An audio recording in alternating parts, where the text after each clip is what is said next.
지난 금요일 4월 16일이 세월호 7주기가 되는 날이었습니다. 금요일 밤에 18의 기억, 25의 약속이라는 다큐가 있었습니다. 살아남은 아이들 6명이 7년 전의 친구들을 기억하고 이야기를 나누는 그런 다큐였습니다. 저는 매년 이맘때만 되면 세월호 배지를 꺼내서 답니다. 한 일주일에서 2주일 정도 그렇게 달고 있는 것 같습니다. 달고 있으면서 그 아이들의 차갑고 어두웠던 그 바다에서의 시간을 우리가 함께 기억해 주기를 소망하는 거죠. 다큐에 보면 박준혁이라는 친구가 나와요. 그 친구는 빠져나올 때 누구의 도움도 없이 혼자서 문을 열고 그 물속으로 깊이 들어갔다가 나오면서 그 깊고 어두운 물속을 뚫고 나온 마지막 생존자입니다. 이제 25이 된 이 친구는 다른 아이들이 아픔도 그리고 트라우마도 있어서 그래서 힘들어할 때, 인터뷰하기 힘들어할 때도 사고 이후부터 꾸준히 인터뷰에 응했던 그런 친구로 나오더라고요. 그 친구가 이유를 이렇게 설명합니다. 너무 잘못 알려진 게 많다는 거예요. 그런데 그 자리에 있었던 아이가, 그리고 그렇게 자기가 애써서 살아났던 아이가 인터뷰를 하면 아무리 악의적으로 말하고 쓰는 사람일지라도 없는 말을 지어내지는 않을 거라는 생각 때문에 인터뷰를 자신이 많이 하면 할수록 잘못된 사실들이 없어지겠구나 라는 생각을 가지고 인터뷰를 한다는 거예요. 생존한 아이가 친구들을 기억하며 할 수 있는 자신이 해야 할 일이라고 생각하는 듯 보였습니다. 이런 생각인 거죠. 사실로만 그 사건을 보아주자. 그리고 같이 기억해 주자. 우리에게도 그런 마음이 좀 있었으면 좋겠습니다. 이제 말씀으로 들어갑니다. 여러분은 내가 믿는 예수님, 내가 믿는 하나님에 대해서 얼마나 알고 계십니까? 혹시 기독교라는 이름의 뜻은 알고 계신가요? 이 기독교라는 이름의 기독이라는 자는 그리스도, 우리가 알고 있는 그리스도를 한자로 음차해서 부르는 이름입니다. 여러분, 음차했다는 것은요, 기독이라는 한자가 우리가 알고 있는 그리스도와는 전혀 관계없이 그냥 소리 나는 대로 썼다, 이런 뜻입니다. 그러니까 이제 아무 의미 없는 한자어보다는 소리 나는 대로 썼다면 기독교라는 이름보다는 우리말인 한글 성경에 나오는 기록된 그리스도라는 이름을 붙여서 그리스도교라는 이름이 우리에게는 더 맞는 말일 겁니다. 우리가 모르는 게 이것뿐이겠습니까? 성경 또 기독교는 무엇인가 라는 이 개념뿐만 아니라 그 안으로 들어가면 그 틀에는 어떤 것까지 포함되는가, 또는 그 기독교의 내용은 무엇인가까지 우리는 내가 믿는 종교에 대해서, 내가 믿는 하나님에 대해서 너무도 모르고 살아가지 않나 싶습니다. 그래서 이단들에게 쉽게 넘어가는 것 같습니다. 제가 여러 번 말씀을 드렸는데요, 지금 기독교 인구가 약 800만 명이라 그러는데 이단이 몇 명 정도 된다고요? 약 200만 명. 제가 여러 번 말씀드렸어요. 4명 중에 1명이 이단이다. 우리도 이단에 너무 가까이에 노출되어져 있다, 이런 뜻이 될 겁니다. 왜 이렇게 쉽게 이단에 넘어가는 걸까? 저는 우리가 너무 하나님을 잘 모르기 때문이라고 그렇게 생각해요. 초대교회에서는 예수 그리스도의 복음에 대해서 제대로 된 경전이 없었어요. 그냥 편지들 몇 가지 돌아다니는 것, 누군가가 얘기했던 것을 기록해 놓는 것, 아니면 말로 듣는 것이 다여서 그렇게 경전이 없어서 이단에 쉽게 노출될 수 있었다면, 요즘은 성경도 있어요, 말씀도 있어요, 너무 좋은 것들이 있는데도 불구하고 제대로 배우려고 하거나 제대로 알려고 하지 않는 게 우리들의 모습이라는 겁니다. 참 재미있는 게요, 설문조사를 한번 했어요. 우리 기독교 기관에서. 그랬더니 그리스도인 중에서 무슨 문제가 생기든 어떤 일이든 삶의 답을 성경에서 찾아야 한다고 대답했던 사람이 10명 중에 7명이에요. 10명 중에 7명이 성경에서 삶의 해답을 찾아야 된다, 그렇게 얘기했는데, 그런데 그렇게 대답한 사람, 평생을 교회에 다니는 사람들 중에서 평생 동안 성경을 단 한 번도 아직도 읽어보지 않은 사람이 10명 중에 5명이 넘어요. 재미있죠? 또 평생을 다니면서 성경을 단 한 번도 읽지 않았던 사람이 10명 중에 3번이 돼요. 무슨 교회에서 예배 때 읽는 거 말고 내가 따로 읽는 거예요. 10명 중에 3명이나 돼요. 성경을 매일 읽는 사람은 10명 중에 2명밖에 안 돼요. 이게 2017년에 한국개신교회 성경 읽기 실태조사라는 곳에 나와 있는 자료예요. 10명 중에 7명은 성경에서 해답을 찾아야 된다고 생각하는데, 성경을 매일 읽는 사람은 10명 중에 2명, 단 한 번도 일독을 못한 사람은 10명 중에 5명. 우리가 신앙에 대해 생각하는 것과요, 우리가 성경을 정말 어떻게 접하고 있는가, 이렇게 다른 거예요. 주님을 더 알아야 되는데 마음으로 내가 그런 줄 알아요. 그렇게 하는 줄 알아요. 근데 실제에서는 우리가 그러지 못하고 있다는 거예요. 저는 예배도 마찬가지라고 생각해요. 저는 오늘 말씀을 통해서 이단의 보편적인 특징을 딱 한 가지만 좀 같이 좀 나누려고 해요. 앞으로 우리가 베드로후서 해나가면서 이단에 대해서 나눌 이야기들이 많거든요. 근데 오늘은 그 특징 한 가지만 좀 나누려고 합니다. 그럼 이단은 도대체 무엇인가? 이단을 분류하는 기준들은 꽤 복잡하고 꽤 많습니다. 근데 가장 핵심적인 것 몇 가지만 얘기할게요. 첫 번째는 뭐냐면 예수님의 그리스도 되심, 예수님의 메시아 되심을 인정하지 않는 겁니다. 이런 사람들은 당연하게도 삼위일체 하나님을 인정하지 않거나 왜곡하거나 예수님의 성육신을 받아들이지 않는 사람들이 많습니다. 이런 종교들이 우리가 잘 알고 있는 이단 중에서는 여호와의 증인이나 몰몬교 같은 사람들이 이런 것에 해당합니다. 그 외에 또 이단적 속성으로는요, 지나치게 한쪽으로 치우쳐서 복음을 훼손하는 부류가 있습니다. 성경 외에 다른 계시를 너무 중요하게 여기거나, 자신은 나는 그렇지 않다고 생각하지만 말은 하지만 직통계시라든지 은사 중심의 그런 신앙을 굉장히 중요하게 여기고 거기에 치우쳐 있는 사람들, 그런 사람들이 다 여기에 포함이 돼요. 현대에 가장 많은 이단들이 멀쩡한 것 같은데 이단성을 가지고 있는 교회들이 대부분 여기에 해당됩니다.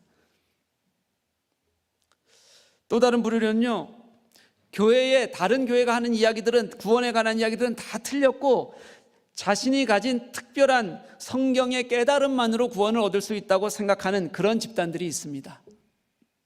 그러기 위해서 자신들은 성경을 특별히 알았다고 얘기하는 것들이 대부분 성경을 철저하게 왜곡해서 해석해서 가르치는 사람들인데요, 그런 사람들이 구원파나 신천지 같은 사람들이 여기에 해당됩니다. 이런 사람들 중에서 좀 더 한 발 더 나가면 어떤 사람들이 있냐면 아예 자신을 하나님이나 재림 예수라고 말하는 사람들이 있습니다. 교묘하게 자신을 신격화시키는 사람들도 있고요, 교묘하게요, 아예 대놓고 자신을 하나님이다, 그리고 나는 재림 예수다라고 그렇게 말하는 사람들도 있습니다. 한국에 가보면요, 자칭 하나님, 자칭 예수님이 한국에 약 100명 정도 된다고 합니다. 약 100여 명. 신천지의 속성도 여기에 다 있고요, 직접적으로는 우리가 안상홍 증인이라고 그렇게 불리는 하나님의 교회도 여기에 해당됩니다. 여러분, 이단들은요 굉장히 많아요. 그리고 다 우리가 알지 못하는 다른 속성들을 가지고 그렇게 이단들로 활동하고 있어요. 근데 이렇게 다른 것 같지만 이들이 공통적으로 가지고 있는 공통적인 속성이 있어요. 그걸 제가 오늘 여러분들하고 나누고 싶어요.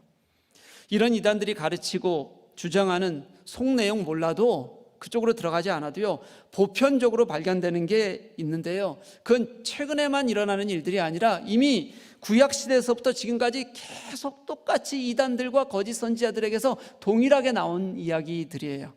어떤 거냐면 이렇게 길게 지속되는 이 이단들의 특징이 오늘 우리가 읽었던 3절 상반절 말씀에 나와 있어요. 그들은 탐심으로써 지어낸 말을 가지고 너희로 이득을 삼으니, 이렇게 말합니다. 이단의 가장 큰 특징이 뭐냐면 탐심이에요, 여러분. 그들은 이익을 얻기 위해서 말을 지어내고 그 교묘한 말로 사람들을 속이고, 그리고 그들은 이익을 얻어내는 걸 그들은 너무도 당연하게 여기고 일부러라도 그렇게 하고 있다는 거예요. 구약시대의 선지자였던 미가 선지자는 3장 5절 말씀에, 미가서 3장 5절 말씀에 이렇게 하나님의 말씀을 전합니다. 내 백성을 유혹하는 선지자는 이에 물면 평강을 외치나 그 입에 무엇을 채워주지 아니하는 자에게는 전쟁을 준비하는도다. 무슨 말이에요, 여러분? 입에 무엇인가 채워준다는 얘기가 무슨 뜻이냐면 그에게 이득을 주고 먹을 것을 주고 배를 불리면 평화를 외쳐준다는 거야. 야, 평화다, 좋다, 너희들 잘하는 거다. 근데 그 입에 무엇인가를 넣어주지 않으면 저주한다는 거예요. 여러분, 그래서요, 구약의 참 선지자들은 너희들이 우상 숭배하는 것은 하나님이 원하시지 않는다, 정의롭게 살지 못한 죄악을 회개해야 된다, 그렇게 유다 백성들에게 그 죄로부터 돌이켜서 하나님께 돌아오라고 정의롭게 살아야 된다고 그렇게 외쳤다면, 거짓 선지자들은 그저 너희들 잘하고 있어, 하나님은 너희들을 축복하셔, 그렇게 살랑대면서 대접받고 이득을 누리고 부를 취하고 그렇게 살아왔다는 거예요. 하나님은 예레미야 선지자를 통해서도 거짓 선지자들에 대해서 이렇게 말씀하셨어요. 그들이 딸 내 백성의 상처를 가볍게 여기면서, 이게 무슨 뜻이냐면요, 그들 속에 있는 죄악들을 가볍게 여겼다, 이런 거예요. 그러면서 말하기를 평강하다, 평강하다 하나 평강이 없도다. 하나님께서 백성들의 그 깊은 범죄로 인해서 하나님은 아파하시는 거예요. 골물 대로 골문 그들을 살리기 위해서라도 하나님은 회개를 선포하시는데, 거짓 선지자들은 괜찮아, 평안해도 돼, 평안한 거야, 지금 무슨 일이 일어나겠니? 그렇게 말한다는 거예요. 이유는 하나예요, 여러분. 이득을 얻기 위한 겁니다. 좋은 말을 하고, 그래서 백성들이 듣기 좋은 말을 하는 사람들에게 마음 좋아서 갖다 바치는 것으로 자신들의 배를 불리는 사람들, 그들이 거짓 선지자였습니다. 그럼 참 선지자들은 어땠을까요? 구약의 참 선지자들은 하나님께 돌아오십시오, 여러분 회개하십시오 라고 외치다가 미움을 받았습니다. 따돌림을 당했습니다. 극심한 심정의 아픔을 호소했고 경험했고 고난을 당했고 돌에 맞아 죽기까지 하는 선지자들이 많았습니다. 신약의 참 선지자들은 자신을 내려놓고 희생했고요, 복음을 위해서만 애썼고 나의 유익이 아니라 하나님 나라의 유익과 생명을 향한 간절함으로 그들의 모든 삶을 살다가 다 순교했습니다. 여러분, 어떤 게 진짜이고 어떤 게 복음이겠습니까? 혹시 여기에서도 여러분 잘 모르시겠습니까?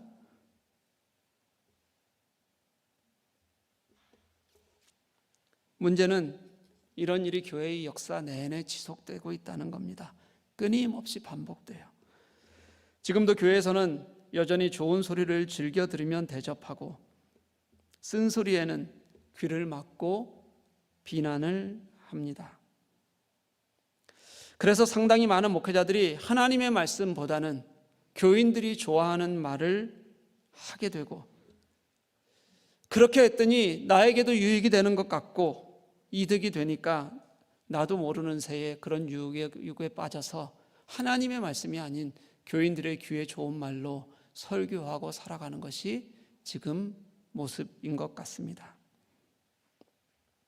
제가 아는 한 모든 구속의 역사, 교회의 역사를 통틀어서 하나님께 우선순위를 드리지 않는 곳에서 하나님의 교회가 바로 선 것은 제가 아는 한 없습니다. 제가 역사를 전공하다 보니 더 명확하게 알겠습니다. 하나님의 말씀이 하나님의 말씀으로 살아있지 못하면 하나님 나라는 무너집니다. 인간들이 세운 겉보기에 좋은 껍데기만 남아있게 됩니다. 반대로요, 진짜 경건과 복음을 살아가려고 노력하고 자기의 유익을 내려놓고 하나님의 나라를 찾는 곳에서는 다시 하나님의 놀라운 생명의 역사가 시작되는 그런 놀라운 은혜가 나타나기 시작해요. 교회의 역사에서 단 한 번도 예외가 없었던 역사적 사실입니다. 지난주의 말씀도 한번 떠올려 볼게요. 이단들은 막 몰려 들어오지 않아요. 교묘하게 가만히 들어온다고 그렇게 말씀에 기록되어져 있어요. 하나님의 뜻이 아닌 것이 조금씩 들어오다 보면 그게 꼭 이단이 아니더라도요, 그게 하나님의 뜻이 아닌 것이 들어오면 교회는 교회됨을 잃게 돼요. 여러분, 당연한 거 아니겠습니까? 그 결과가 2절에 나오는 진리의 도가 비방을 받는 것, 그거잖아요. 예수 그리스도가 욕을 먹는 거예요. 예수 그리스도가 이 땅에 빛처럼 빛이 나야 하는 그 예수 그리스도의 복음이 다른 사람들로부터 손가락질을 받는 겁니다. 지금 우리 교회들처럼, 한국 교회들처럼 그렇게 되는 거예요. 이전에도 제가 설교에서 말했습니다. 기독교 기관에서 설문조사를 해봤더니 2021년을 기준으로요, 한국 교회를 신뢰하는 사람이 국민 10명당 2명밖에 안 돼요. 2명이요. 이 2명은 누구일 것 같아요, 여러분? 누구요? 교인들이에요, 2명은요.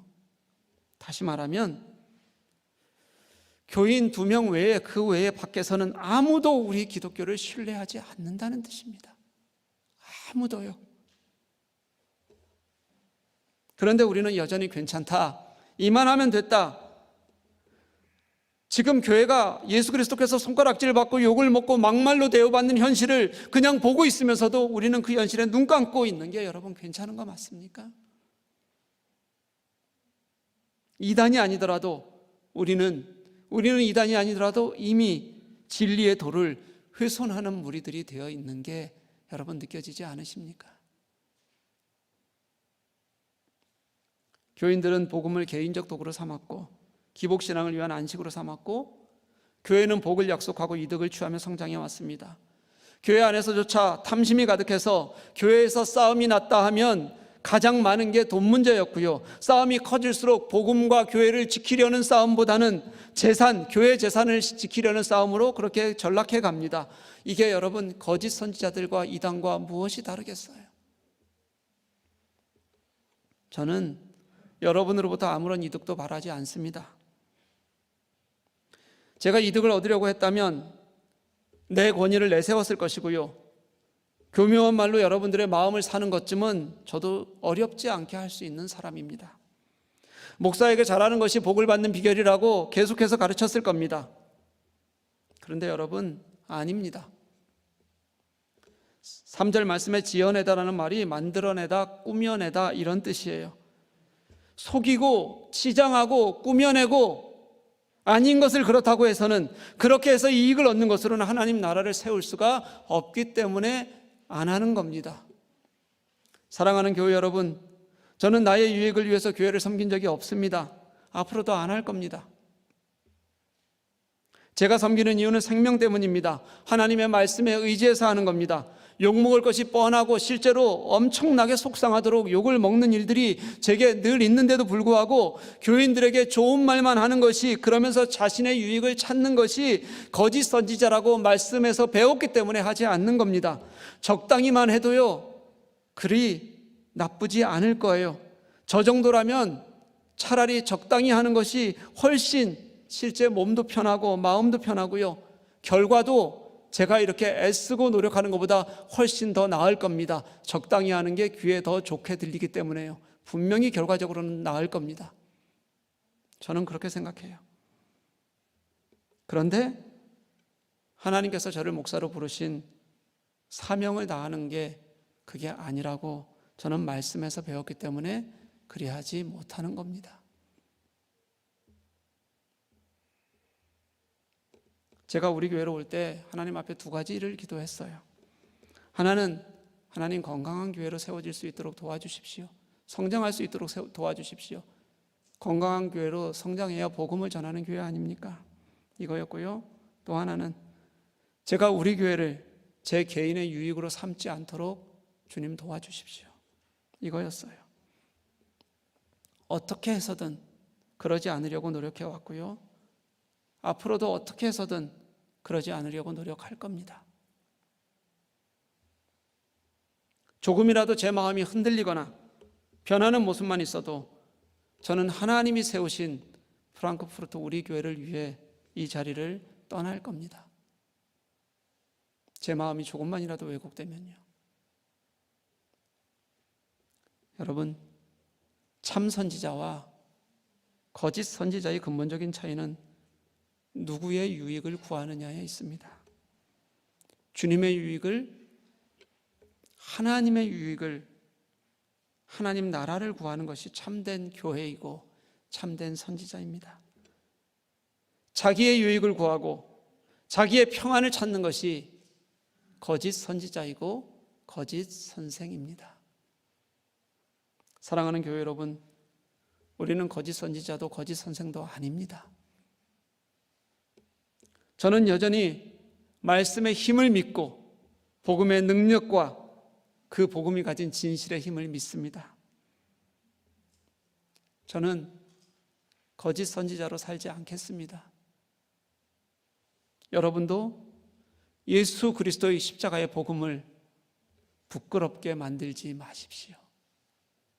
우리 함께, 저는 참된 선지자로, 여러분들은 복음을 기쁘고 감사하게 여기는 자로, 그렇게 우리 함께 살았으면 좋겠습니다. 그때 진리의 도가 비방받지 않을 것입니다. 하나님께서 우리 속에 일하실 것입니다. 우리 함께 찬양하십시다.